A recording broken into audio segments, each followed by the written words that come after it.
Good evening. You've been watching the live coverage of Governor Sisolak's first State of the State address. Good evening at 7. I'm Latoya Silman. I'm Reed Cowan. You know, the governor's swearing in a little more than a week ago, and tonight he talked about boosts in funding for teachers, school safety, and also mental health. Our Jeff Gillen is there now, taking it all in, and he joins us live to recap the State of the State. Jeff? That's right. Good evening, everybody, from a very noisy legislative building. Everybody's still sort of milling around, talking and catching up. Lawmakers are behind me. I'm going to run out, get some more reaction. A pretty expansive agenda tonight laid out by our new Democratic governor, who got the evening kicked off by really making a nod to the history that this 80th legislature will be. Women make up the majority, which is a first for Nevada and a first for the United States. So that's something that Nevada can be very proud of. I guess one of the headlines, well, I just rattle them off in no particular order. Sisolak says no new taxes. He says his $8.8 billion budget will be based on existing streams of revenue.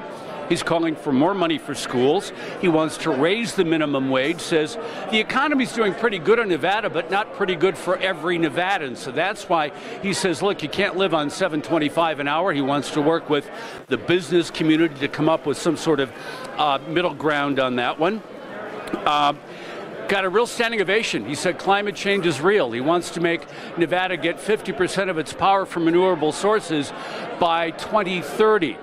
Another big topic he talked about tonight was the gun background check initiative that's been stalled since voters approved it in 2016. He wants a bill on his desk to make that happen. Here's the governor. I am working with the legislature to implement common sense background checks on all firearm sales in Nevada.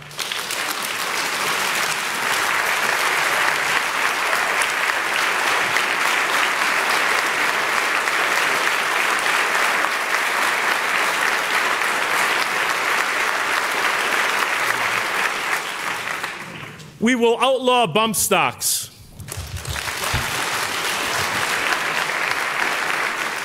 And we will address the threat gun violence poses to victims of domestic violence in the state of Nevada.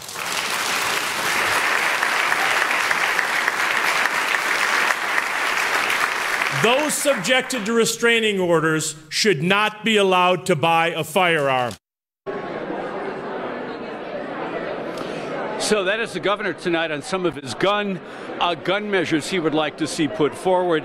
So the bigger context of what happened here tonight, the governor tonight is essentially rolling out his new proposed budget that he will present to lawmakers. They will now have that, and that really sets the table for the discussion for the legislative session that begins up here in Carson City on February 4th. Live in Carson City, Jeff Gillen, News 3, back to you.